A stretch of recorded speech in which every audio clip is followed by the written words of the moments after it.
Meus irmãos queridos, por gentileza, abra sua Bíblia no livro de Jó, capítulo 42. Nós vamos ler os versículos 5 e o 10. Jó, capítulo 42, versículos 5 e o 10. Glória a Deus. Assim está escrito: com o ouvir dos meus ouvidos eu ouvi, mas agora te veem os meus olhos. Versículo 10.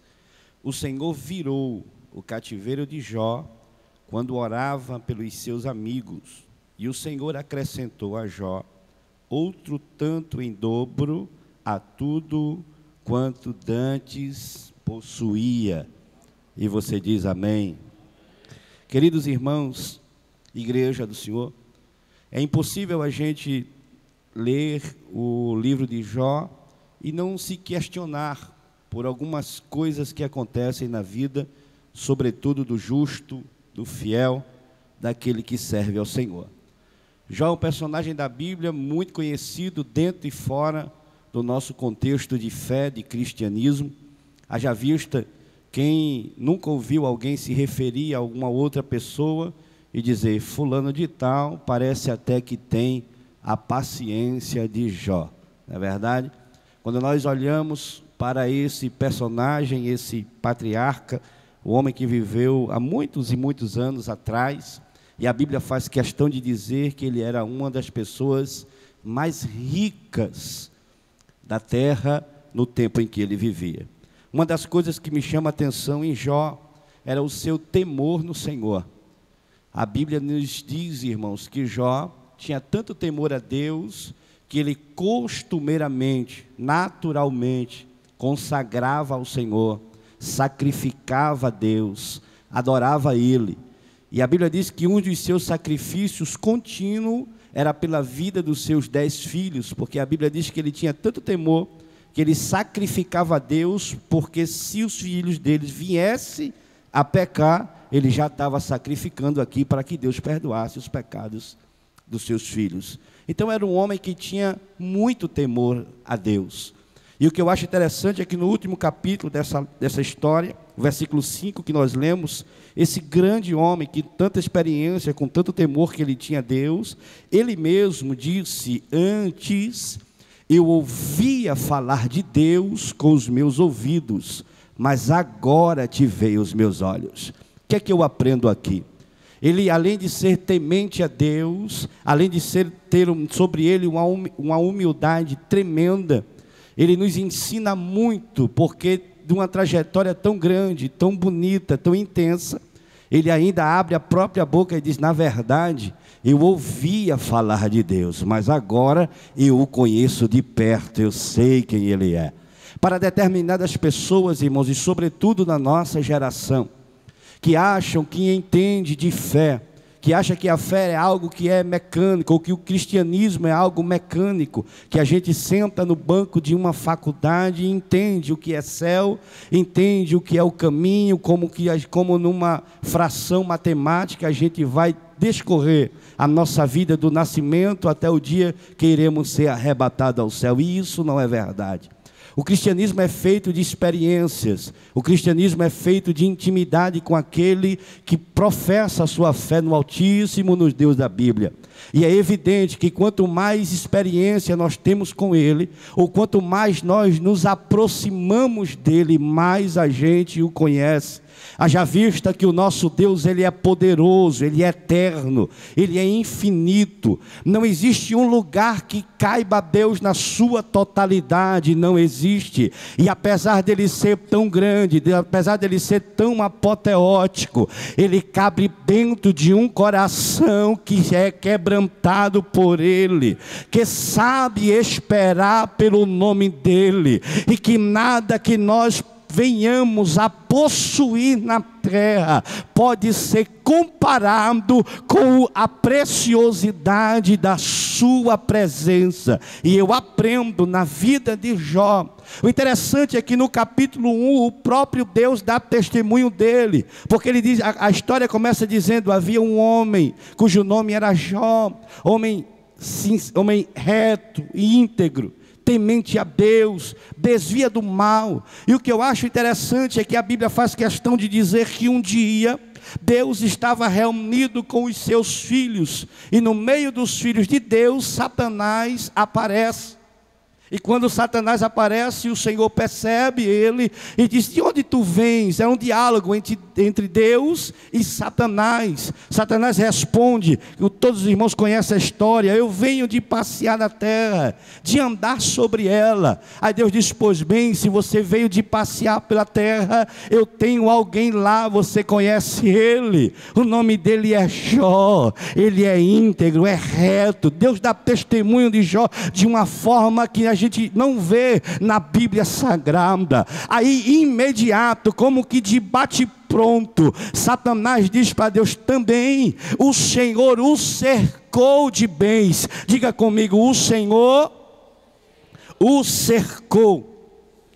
Escute, vale a pena a gente exercitar a mente. Se a resposta do diabo foi tão de bate pronto, parece que já estava esperando Deus perguntar por Jó. De cara ele disse: o Senhor o cercou. Isso aqui aguçou a curiosidade, como todo pregador. Como então Satanás descobriu, ou como que ele soube que a vida de Jó estava cercada por todos os lados? Ora, é simples. De fato, nenhuma desses seus passeios, das suas caminhadas pela terra, ele chegou até Jó e tentou por todos os lados testá-lo, tocá-lo, alcançá-lo. Mas em Jó tinha algo diferente. Até o inferno percebeu que Deus tinha o cercado. O que é que eu aprendo aqui? Vale a pena a gente ser fiel ao Deus que a gente serve,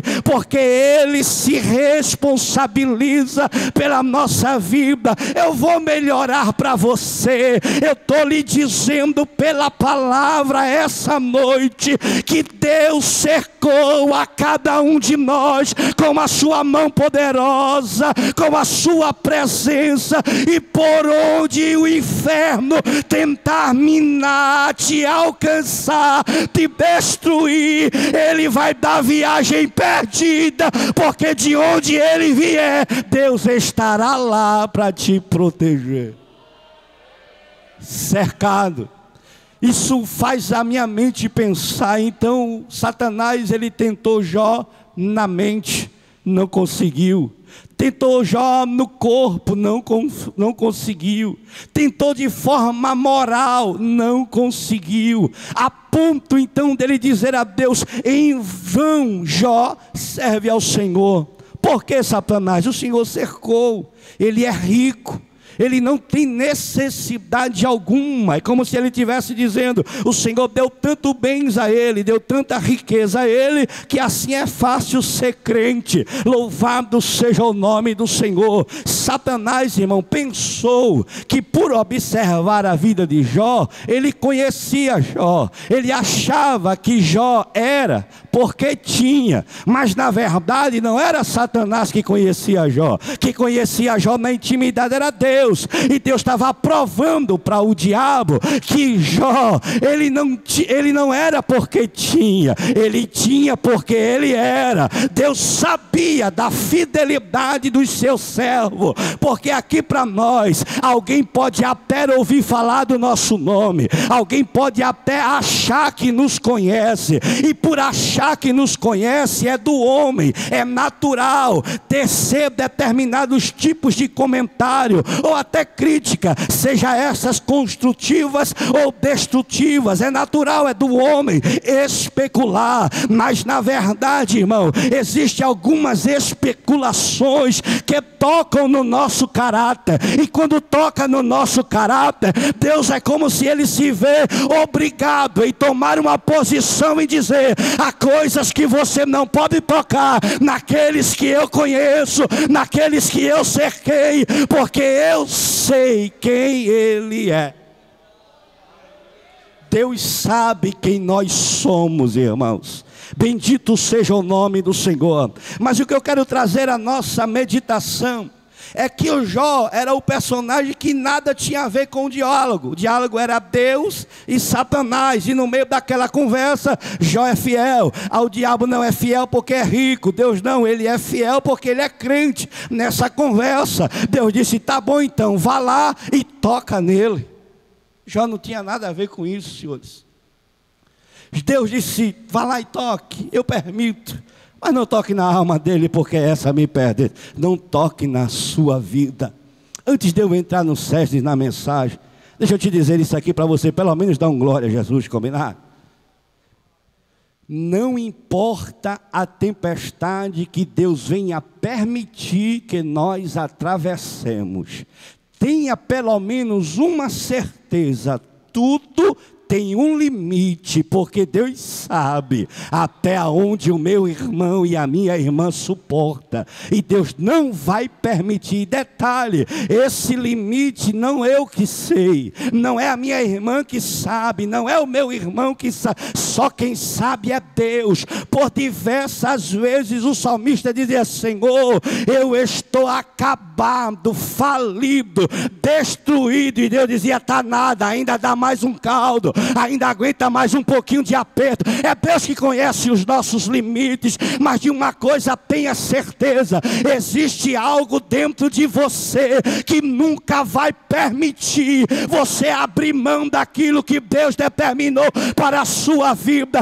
Suporte o processo, suporte os dias difíceis. Pode ser que Satanás tenha por aí conseguido uma audiência com Deus, e Deus liberou que ele tocasse em alguma coisa na sua vida, mas não se preocupe, não é para sua vergonha, é porque Deus, que conhece o amanhã, já está vendo o culto de ação de graça. Bendito é o nome de Jesus. Então aquele que é fiel agora se vê jogado contra uma parede, porque vem o diabo. E irmão, cá para nós, o diabo entende de destruir. Foi rápido, irmão. Acabou com toda a riqueza do homem mais rico do Oriente, no estalar de dedos. Porque a intenção do diabo era fazer Jó perder, me ajude, fazer Jó perder tudo. O que era que o diabo queria que Jó perdesse, irmão? Diga lá, Jó perder?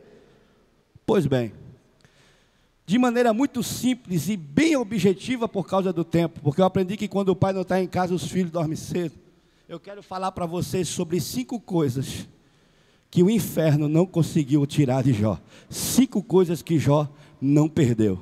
Quando o diabo veio, irmão, e arrancou todos os seus bens, o que o diabo queria era que, porque o diabo conhecia que Jó era um adorador, mas era um adorador por essência. Ele tinha essência de adorador. Quando ele perdeu tudo, a intenção do inferno, e ele fez coro, e ele desafiou a Deus, porque se eles tocassem nos bens, a intenção do diabo era fazer Jó murmurar. Ou está escrito, blasfemar diante de Deus na cara dele, porque perdeu as riquezas. Então quando ele tomou todas as riquezas, destruiu os bens, destruiu as fazendas, os bois, as ovelhas, tudo. Quando Jó perdeu tudo, o inferno fez coro, mandou uma mensagem para Deus e disse: agora o teu servo vai desviar, ele vai murmurar. Aí a Bíblia diz que no meio da cinza, Jó se vestiu de pano de saco, rapou a cabeça, e na hora que o inferno pensou que ia sair uma blasfêmia, capítulo 1, versículo 20 e 21, a Bíblia diz que ele sentou na cinza e disse: nu eu saí do ventre da minha mãe, Deus me deu, Deus tomou, bendito seja o nome dos... Quer saber de uma verdade? A primeira coisa que o nosso irmão não perdeu foi a essência de adorador. Jó, irmão, não era aquele adorador apenas de determinados hinos que dizem que agora é só vitória, né? Que a gente vai sentar no palanque e ver os nossos inimigos arrebentar a cara. Não, Jó era crente de verdade, era adorador na essência. Ele perdeu tudo, irmão. A última coisa que humanamente se esperava dele era uma adoração. Parece ou não parece com você? Deixa eu lhe dizer uma coisa. A última coisa que o inferno esperava hoje à noite era encontrar você aí. E na verdade realmente nem era para você vir, mas alguma coisa dentro de você disse: sabe de uma coisa? Eu vou é para a igreja, eu vou é para o culto de doutrina, eu vou adorar. Porque apesar de não estar entendendo, apesar de estar com o peito sangrando, eu sei que se eu adorar, o meu Deus vai renovar as minhas. Vale a pena ser adorador. Quando a gente adora aqui, irmão, os céus se movimentam. Vou dizer de novo: enquanto a gente adora aqui embaixo, o céu se movimenta. Que tal a gente fazer o céu se movimentar essa noite aqui?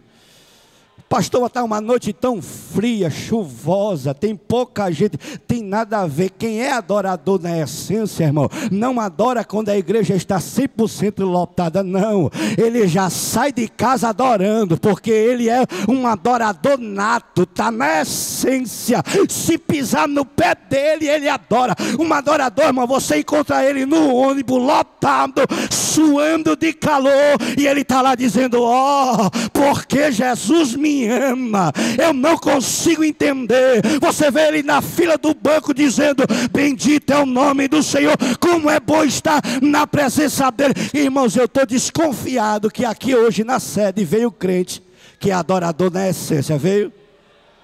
Cadê você? Dá um sinal aí de adorador, dá. Faz aquele barulho que o inferno se incomoda. Irmãos, quando o inferno pensou que o irmão ia desviar, saiu da boca dele uma perfeita adoração. Capítulo 2, a Bíblia diz de novo: Deus está reunido com seus filhos, e o diabo insiste em de novo furar a reunião. Porque se tem uma coisa que o cão é adiantado. Aí ele veio, perdeu o primeiro round, levou a primeira queda, mas não se deu por satisfeito. Aí a Bíblia diz, irmãos, que Deus interroga ele de novo. E está o segredo da segunda coisa que Jó não perdeu no capítulo 2. Satanás, viste o meu servo? Vi. Já falou diferente.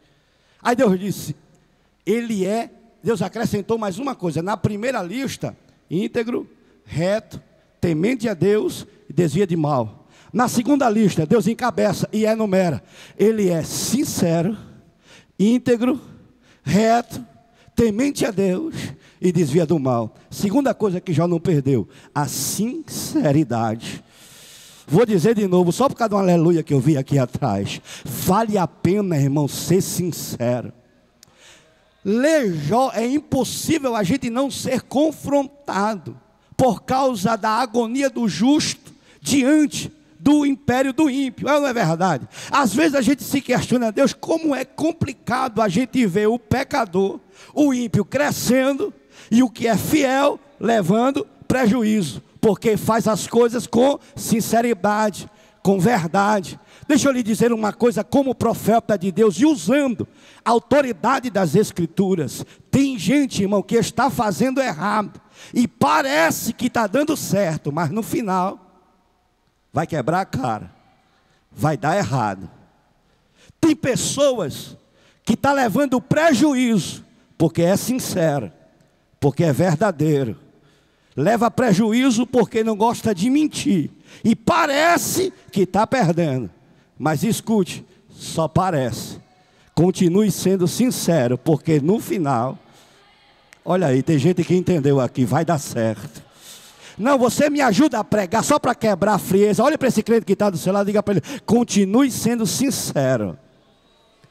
Ainda diante de uma aparente perda, vai dar certo. Porque quem te conhece, olha isso. Aí o inimigo disse assim também. Ele era rico, mas é saudável, a saúde é de ferro. Passou a pandemia todinha, não pegou nenhuma gripe. Eu quero ver se ele adoecer, toque nos ossos. Ele desvia, de novo. Aí Deus vai, toca. Só não toca na alma, que essa é minha. Diabo veio, feriu agora com enfermidade, tirou a saúde do homem. Bendito é o nome do Senhor. Até a mulher, irmão, Jó perdeu as riquezas, perdeu 10 filhos de uma tacada só. No capítulo 2, a mulher não suportou ele perder a saúde. Aí ela olha para ele e diz: Jó, tu ainda retens a tua sinceridade a Deus. Está vendo que Deus te abandonou? Abandona ele, porque pelo menos tu morre. Jó, como fala uma louca, falaste tu. Receberíamos o bem de Deus e não o mal. Deixa eu te dizer um segredo aqui na vida de Jó. Em momento nenhum da prova de Jó, a gente vai ver Jó dando legalidade ao inferno. Foi por isso que o cão ficou doido de pedra com a vida de Jó. Tem gente, irmão, na nossa geração que não pode levar uma topada, que diz: foi o cão. Queima o arroz, bota o arroz no fogo, vai para a internet, perde o tempo, queima a comida, diz: o cão se levantou lá em casa. Foi não, foi a minha irmã que não largou a internet e perdeu a hora. Aí diz que foi o cão, não foi. Jó, irmão, 42 capítulos, prova de perder tudo, mas em nenhum momento Jó disse: foi o cão. Não, irmão, ele dizia dentro de si: eu sei, Deus só pode ter um propósito em tudo isso aqui, porque Jó, ele conhecia a si mesmo, ele, o homem era reto, era justo. Está passando tudo aquilo, ele dentro dele ele dizia: não, Deus tem um propósito aqui, por fim eu vou entender o que é que Deus está fazendo. Foi por isso capítulo 2, versículo 5. Amém? Ou ouvi dos ouvidos eu ouvia falar de ti, mas agora te veio os meus olhos, agora eu te conheço. Então ele não perdeu a essência na adoração, ele não perdeu a sinceridade. Em terceira coisa, Jó não perdeu a esperança. A Bíblia diz que no auge da prova, perdeu os filhos, a mulher desviou, queria que o homem morresse, chegam os amigos para visitar. E existem visitas, irmãos, aqui para nós, que era melhor que nunca aparecesse. Meu Deus do céu, irmão, tem visita que deixa para lá. Chegaram os meninos para visitar e disse: Jó, confessa logo o teu pecado, Jó, porque tem alguma coisa errada aí. Não acontece o que aconteceu na sua vida se não for pecado. Tem gente que é assim, irmão, não pode ver nada que já começa. Isso aí foi pecado. A irmã começou o ano na prova, está no meio do ano na prova, e rapaz, isso aí é pecado. É não, linguarudo. É Deus que está tratando na vida da sua serva, e você não tem nada a ver com isso. Se você não puder orar e ajudar, pelo amor de Deus, não atrapalha. Olha para a tua vida que é melhor. Às vezes Deus está só apertando o vaso, às vezes Deus está trabalhando no barro, e você não tem nada a ver com isso, porque prova também serve para aperfeiçoar. Confessa, Jó. E outra coisa, Jó, os amigos, viu? Tu vai morrer, está sabendo que vai morrer? Jó, vou morrer? Vai. Terceira coisa que Jó não perdeu: a esperança. Quer matar? Mate, mas vai matar um que está esperando por ti. Como se eu provar isso? É simples. Ele diz: ainda que ele me mate nele. Vou dizer de novo: ainda que ele me mate nele, eu vou insistir até você adorar, nele eu espero. Só quem tem confiança inabalável em Deus, pode 1000 cair de um lado, 10.000 à direita, mas ele está olhando para o alvo e está dizendo: eu vou esperar, porque eu sei em quem eu tenho crido.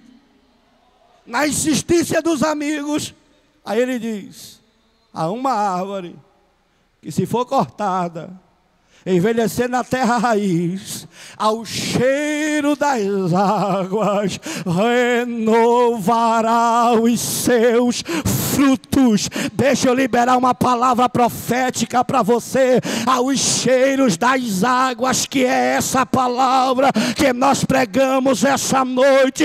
Receba a alegria de volta, a esperança em Deus. Não está nada perdido, está investido nele. Não desista de esperar, acredite, a última palavra é dele, é dele. Ele não perdeu a esperança, irmão. Shaddai Komon Devassu. Mas a questionamento, a entrevista dos amigos foi tão pesada, irmão, que eu entendo como uma pressão psicológica. Como se fosse uma lavagem cerebral que os amigos dessem nele. Vai morrer, está em pecado, está vendo que tu vai morrer? Isso é doença, é Deus que está tocando. Tu vai morrer, Jó. Aí a Bíblia diz assim, isso aqui dói em mim. A quarta coisa que Jó não perdeu, a convicção em Deus. Jó disse, Deus passa por mim e eu não vejo. Deus torna a passar e eu não sinto. Mas capítulo 19 e 25 ele diz, mas eu sei. Ai, você não entendeu, perdeu a oportunidade de dar uma melhor glória da noite. Eu vou melhorar isso aqui. Alexandre, Deus disse, Deus passa por mim. Olha o tamanho da dor, eu não vejo. Deus volta, torna a passar, eu não sinto, Isaías. Jó estava ensinando para a gente assim, vai existir momentos na nossa vida que a gente não vai ver, que a gente não vai entender, que a gente não vai sentir, mas a fé é isso, é acreditar naquilo que não se vê, é ter certeza daquilo que espera. Ele estava dizendo, eu não vejo, eu não sinto, mas eu sei, ele se levantará. Levanta a mão e adore a Ele, Ele se... Repouse essa mão no ombro dessa pessoa que está do seu lado. Incomode ele, diga para ele assim, haverá momentos que você não vai ver, não vai sentir, mas o que você precisa é crer, crer, crer. Ai, dá chorebaia. Recebe vida essa noite, recebe força para voltar a acreditar. Talvez você chegou aqui com a sua convicção um pouco abalada, mas Deus me trouxe aqui para dizer, fica firme, porque eu te conheço e eu te dou força até para continuar acreditando que vai dar certo. Diga amém. Quinta e última coisa e eu encerro. A Bíblia diz, irmãos, depois dessa pressão dos amigos, os amigos dele voltaram para casa e deixaram Jó pior do que o que ele estava. Jó ficou tão arrasado que quando os amigos dele foram embora, ele disse, Deus, quer dizer então que o Senhor vai me matar? Quer dizer então que é o Senhor que está pesando a mão sobre mim? Então está certo, o Senhor quer me provar? Pode provar. E o Senhor mesmo verá que eu sairei aprovado como ouro. Isso é convicção, irmãos. Isso é vida reta. É saber de onde veio e para onde está indo. Ele prove, porque eu vou sair como ouro. Nesse interim, os seus amigos chegaram de viagem em casa. E como de costume, eles foram sacrificar a Deus, agradecer pela viagem, pedir proteção a Deus. Escuta isso aqui. Se você não der glória agora, eu vou ficar preocupado com você. Os homens foram sacrificar, cada um na sua cidade. E a Bíblia diz, irmão, que quando eles foram imolar o sacrifício para adorar a Deus, aí Deus fala com eles, Deus quebra o silêncio. Eu não recebo o seu sacrifício. Vou dizer de novo, eu não recebo a sua adoração. Por que, Senhor, o Senhor não recebe? Lá vai. Porque vocês falaram para o meu servo aquilo que eu não mandei falar. Você não entendeu? Vamos melhorar. Vocês foram até a casa do moribundo para dizer que estava em pecado aquele que é reto, para dizer que eu ia matar aquele que eu resolvi abençoar e dar vida. Não recebo essa adoração. Irmão, seja sincero. Quando Deus trata com os nossos inimigos é uma coisa, mas quando Deus traz eles de longe para bater na nossa porta e pedir ajuda, é outra coisa totalmente diferente. Mas escute, a Bíblia diz que a vingança não pertence ao homem, a vingança pertence a Deus. Deus disse, não aceito. E algum deles pergunta, e agora, o que é que a gente faz? É simples, volta a viagem todinha e vai pedir perdão a Jó. Se Jó abençoar, se Jó orar, eu abençoo. Se Jó não orar, a bênção está cancelada.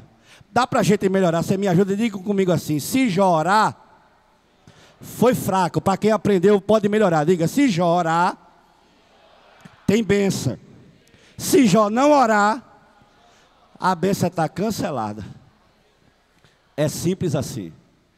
Você me ajuda? Confronte esse crente que está do teu lado e diga, se você não sabe dar um conselho de Deus, é melhor ficar calado, porque as suas orações podem ser canceladas. Ficou difícil de dar glória a Deus, né? Vai mastigando aí um pouquinho. A dar vassoura, vai a sé. Volta lá e pede perdão. Se ele orar, eu recebo. Se não orar, lá volta ele. Parece que eu vejo, irmão, tudo com a cara lisa. Jó, o que é que foi? Eu já sei, vou morrer. Estou em pecado, Deus está pesando a mão, estou desviado, eu já sei de tudo isso, nem precisa dizer de novo, não, Jó. O negócio é diferente, Deus falou com a gente agora. E o que foi que Deus disse? Deus mandou voltar aqui, que se você orar, Deus abençoa, se você não orar, a gente está perdido. A quinta e última coisa que Jó não perdeu. Capítulo 42, versículo 10. Comunhão na hora. O velhinho estava no meio das cinzas, cabeça raspada, chagas que os historiadores dizem que de distância dava para perceber o mau cheiro. Não tinha nada para oferecer a ninguém, mas Deus disse, vai lá, porque se ele orar, alguém entendeu lá atrás. Urabacamantu, eu disse no início da mensagem, não adianta tocar no caráter de um fiel. Não, eu vou melhorar. Deus vai fazer alguém que espalhou o teu nome por aí, bater na tua porta e dizer, ora por mim, porque Deus mandou eu voltar. Se você orar e me perdoar, Deus vai liberar a bênção. Vale a pena ser adorador na essência, vale a pena ser sincero, vale a pena esperar por Ele, ter convicção. Mas o cativeiro só virou. Olha a resposta. Então quer dizer que se eu orar, Deus abençoa? Parece que eu vejo.